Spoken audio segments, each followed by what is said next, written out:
அனைவருக்கும் வணக்கம்.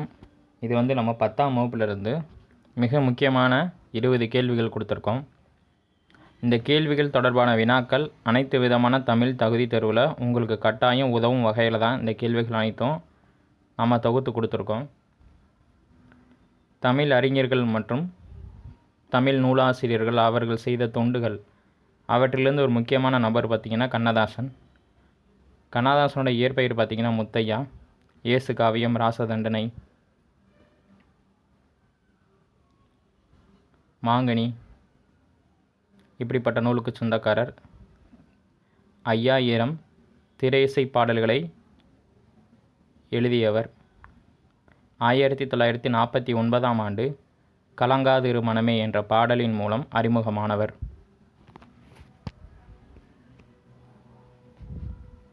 அவர் தொடர்பான முதல் கேள்வி,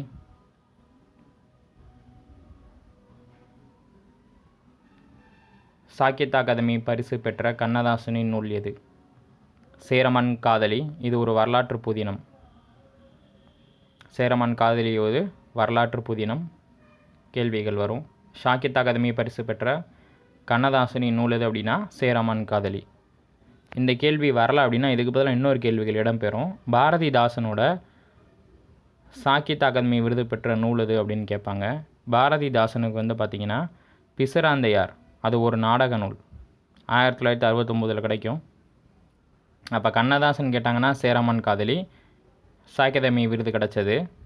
அதே சாகித்ய அகாதமி விருது கிடச்சது பாவேந்தர் பாரதிதாசனுக்கு பிசிராந்தியார் என்னும் நாடக நூலுக்காக 1969. இந்த 2 கேள்விகள் இடம்பெறலாம். 9ஆம் வகுப்பு தமிழ் பாடப்புத்தகத்தில் ஒரு பாக்ஸில் இருக்கும் சிறுகதைகள் அப்படின்னு. அதில் அப்பாவின் சிநேகிதர் 1996 அசோகமித்திரன், அது ப்ரீவியஸ் இயர் கொஸ்டின்ஸ். இது எல்லாமே இந்த 3 கேள்விகளுக்குள்ளே தான் கேள்விகள் வரும். அடுத்து, அறத்தின் குறியீடுகளாக போற்றப்படுபவை செங்கோல், வெண்கொற்ற குடை. அறம் அப்படின்னா நன்மை செய்கிறதுன்னு கூட வச்சுக்கோங்க. அப்போ அறத்தின் குறியீடு, அதாவது அறத்தோட வெளிப்பாடாக எது எது இருக்குது அப்படின்னா செங்கோலும் வெண்கொற்ற குடையும் தான் இருக்குது. திருக்குறள் நமக்கு தெளிவாக உரைக்குது. அது நீர்நிலை பெருக்கி நிலவளம் கண்டு உணவு பெருக்கம் காண்பது யாரின் கடமை? நல்லா கேள்வியை கவனித்து பாருங்கள். திருக்குறள்லேருந்து கேள்வி கேட்டிருக்கோம். நீர்நிலை பெருக்கி நிலவளம் கண்டு உணவு பெருக்கம் காண்பது அரசரின் கடமை. யாரோட கடமை? அரசரின் கடமை. ஆப்ஷன் வைப்பாங்க. அரசர், குடிமக்கள், அமைச்சர், மக்கள் அப்படின்னு கூட கொடுப்பாங்க. அப்போ அந்த கேள்வியை நல்லா உள்வாங்கிக்கணும். நீர்நிலை பெருக்கி நிலவளம், அந்த இடத்துல எதை சொல்கிறாங்கன்னா நிலத்தடி நீர்மட்டத்தை உயர்த்துறது ஒரு அரசனோட கடமை அப்படின்றாங்க. அதே அரசரோட குறியீடு தான் அறத்துக்கு செங்கோலும் வெண்கொற்ற குடையும். அப்போ 2 கேள்வியுமே திருக்குறள்லேருந்து எடுக்கப்பட்டது 10ஆம் வகுப்புலேருந்து. ரொம்ப முக்கியமான கேள்வி. நிகழ்கலைகள் அப்படின்னு ஒரு பாடம் இருக்குது. அந்த பாடத்திலேருந்து இந்த கேள்வி எடுத்திருக்கோம். கூத்து கலைஞர் பாடத் தொடங்கினர், கூடியிருந்த மக்கள் அமைதியாகினர். இத்தொடரை கலவை தொடராக மாற்றணும். அதாவது என்னென்னா அது 2 சென்டென்ஸாக இருக்குது, அதை ஒரே சென்டென்ஸாக கொண்டு வரணும். உங்களுக்கு புரிகிற மாதிரி சொல்கிறேன். கூத்து கலைஞர்கள் பாடத் தொடங்கினர், இது ஒரு சென்டென்ஸு. கூடியிருந்த மக்கள் அமைதியாகினர். இந்த தொடரை கலவை தொடராக மாற்றணும். அதாவது 2ஐயும் சேர்த்து சொல்லணும், இணைப்பு சொல்லணும். ரொம்ப சிம்பிள். கூத்து கலைஞர்கள் பாடத் தொடங்கியதும் கூடியிருந்த மக்கள் அமைதியாகினர். கூத்து கலைஞர் பாடத் தொடங்கியதும் கூடியிருந்த மக்கள் அமைதியாகினர். ரொம்ப முக்கியம். இது கரகாட்டம், மயிலாட்டத்தை பற்றி சொல்லும். கரகாட்டத்தோட துணையாட்டம் தான் மயிலாட்டம். இதுவும் கேள்விகள் வரும்.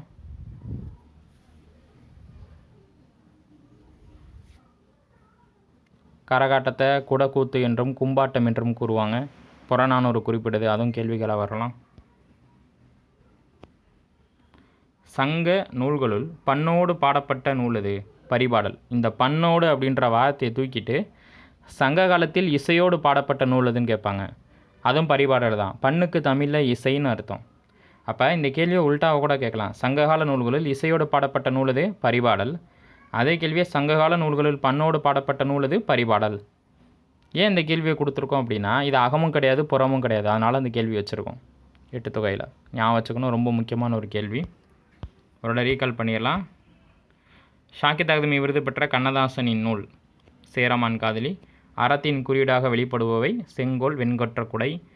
நீர்நிலை பெருக்கி நிலவளம் கண்டு உணவு பெருக்கம் காண்பது அரசரின் கடமை. கூத்துக்கலைஞர்கள் பாடத் தொடங்கினர். கூடியிருந்த மக்கள் அமைதியாயினர். இத்தொடரை சரியான கலவை தொடராக மாற்றுக. கூத்துக்கலைஞர் பாடத் தொடங்கியதும்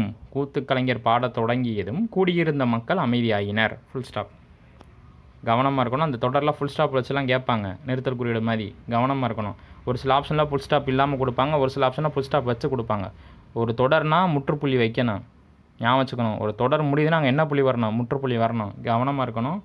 ஒரு மார்க் அப்புறம் போயிடும். சங்கால நூல்களுள் பண்ணோடு பாடப்பட்ட நூலுது பரிபாடல்.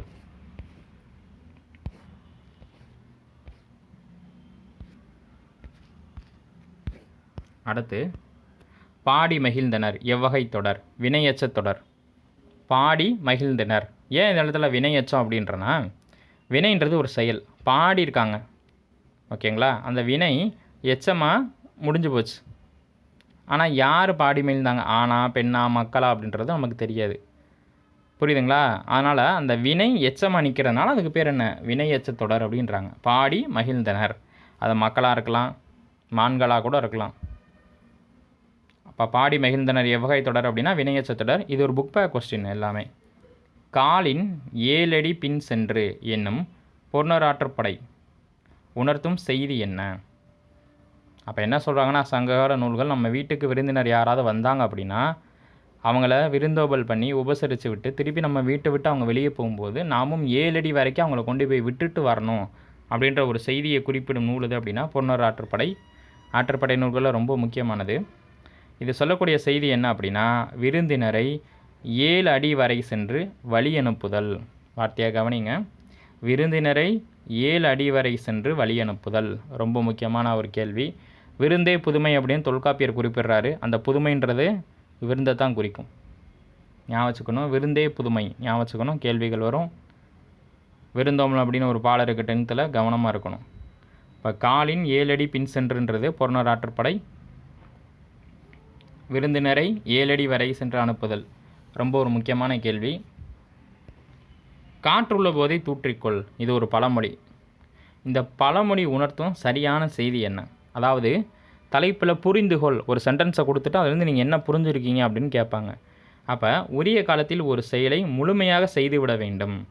காற்றுள்ள போதை தூற்றிக்கொள் என்பதற்கு சரியான அர்த்தம் என்னென்னா, உரிய காலத்தில் ஒரு செயலை முழுமையாக செய்துவிட வேண்டும். இது பழமொழி. இப்போ சப்போஸ் உங்களை குழப்பணும்னு முடிவு பண்ணிட்டாங்கன்னா சொலவடை கொடுத்து கேட்பாங்க. சொலவடைன்றது சுருங்க சொல்லுது, ஆனால் பொருள் நிறையா இருக்கும். இப்போ பாருங்களேன், குத்துக்கல்லுக்கு என்ன குளிரா வெயிலா கேட்பாங்க. குத்துக்கல்லுக்கு என்ன குளிரா வெயிலா? அப்போ குத்துக்கல்லுன்றது என்னென்னா வெயிலையும் காயும் மழையிலையும் காயும். அப்போ அது எதுக்கு ஓமையாக சொல்கிறாங்கன்னா, எதை பற்றியும் கவலைப்படாமல் இருக்காங்க பாருங்கள், அவங்கள தான் அங்கே குறிப்பாக கொடுப்பாங்க. குத்துக்கல்லுக்கு என்ன குளிரா வெயிலா அப்படின்னா எதை பற்றியும் கவலைப்படாமல் இருக்கிறது. இப்படி பொருள் புரிந்துறதுக்கும் கேட்பாங்க. அடுத்து பார்த்திங்கன்னா 7ஆம் வகுப்பில் இருக்க இந்த சொலவடையலாம். 4 வீட்டில் கல்யாணமா, நாய்க்கு அங்கேயும் இங்கேயும் ஓட்டமா அப்படின்னு கொடுப்பாங்க. அது எதுக்குன்னா அலைச்சல். 4 வீட்டில் கல்யாணமா, நாய்க்கு அங்கேயும் இங்கேயும் ஓட்டமா அப்படின்னா அலைச்சலை பற்றி சொல்லுவாங்க. தட்டி போட்ட ரொட்டிக்கு புரட்டி போட ஆள் இல்லை. தட்டி போட்ட ரொட்டிக்கு புரட்டி போட ஆள் இல்லை. அப்போ அங்கே என்ன அர்த்தம்? ஆள் பற்றாக்குறையை குறிக்குது. அதிர அடித்தா உதிர விளையும். அதிர அடித்தா உதிர விளையும். இது எதை பற்றி குறிக்குதுன்னா முயற்சி. எறும்பு ஊற கல்லும் தெய்யும். எறும்பு ஊற கல்லும் தெய்யும். இது அது முயற்சி தான்.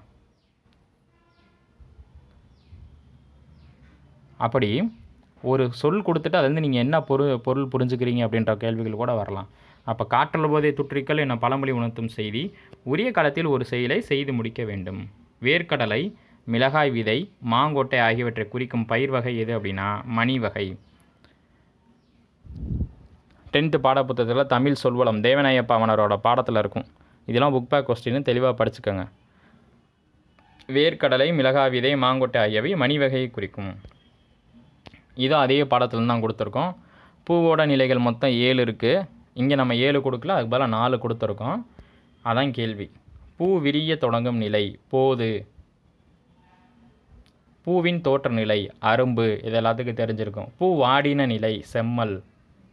மரச்செடியிலிருந்து பூ கீழே விழுந்த நிலை வீணா போச்சு, அதனால் வி. ஒரு எடுத்துக்காட்டுக்காக சொன்னேன் வி. அப்போ பூ விரிய தொடங்கும் நிலை போது,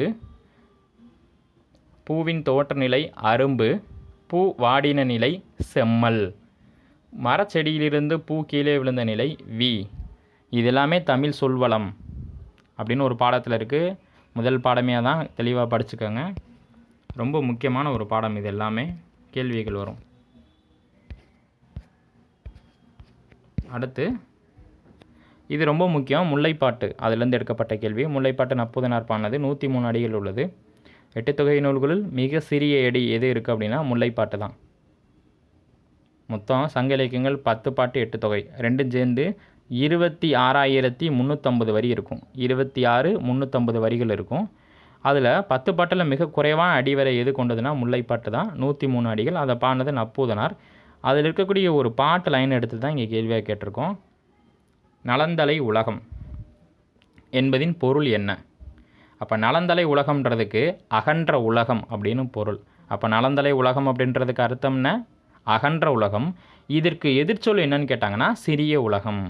இதுக்கு எதிர்ச்சொல் கேட்டாங்கன்னா என்னது? சிறிய உலகம். ரொம்ப முக்கியமான கேள்வி.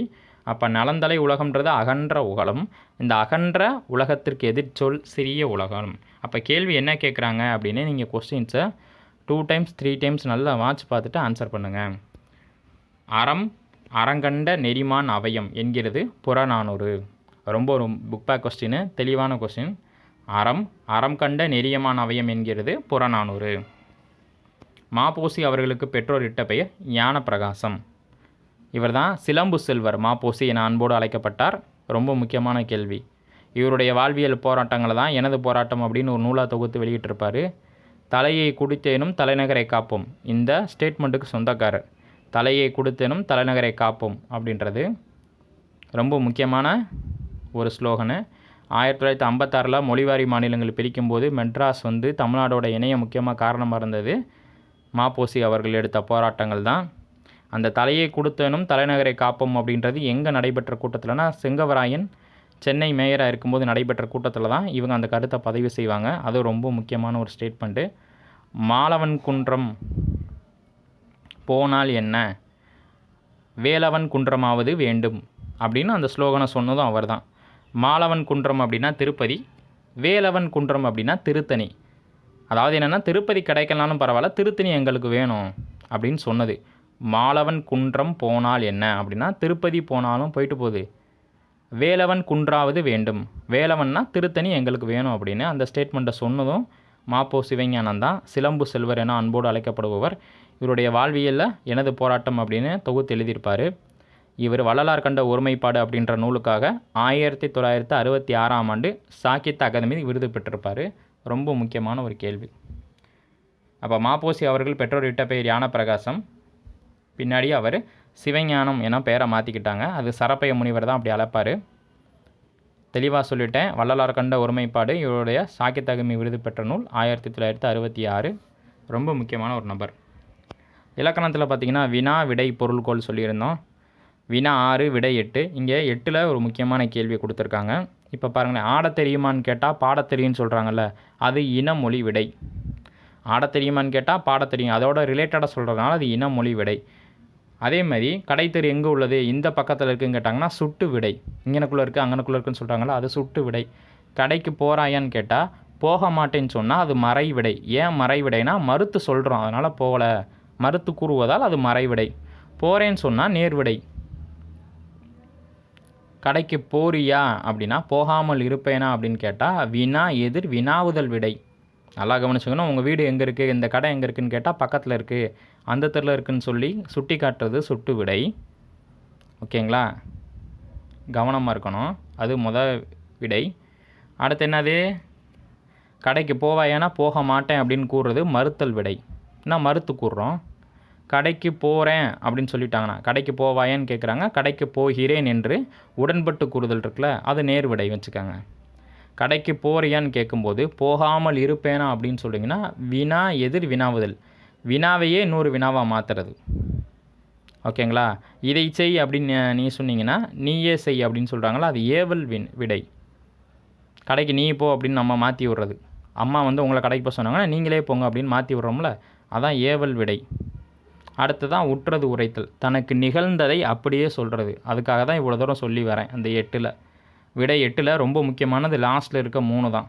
உற்றது உரைத்தல், ஊறுவது கூறல், இனமொழி.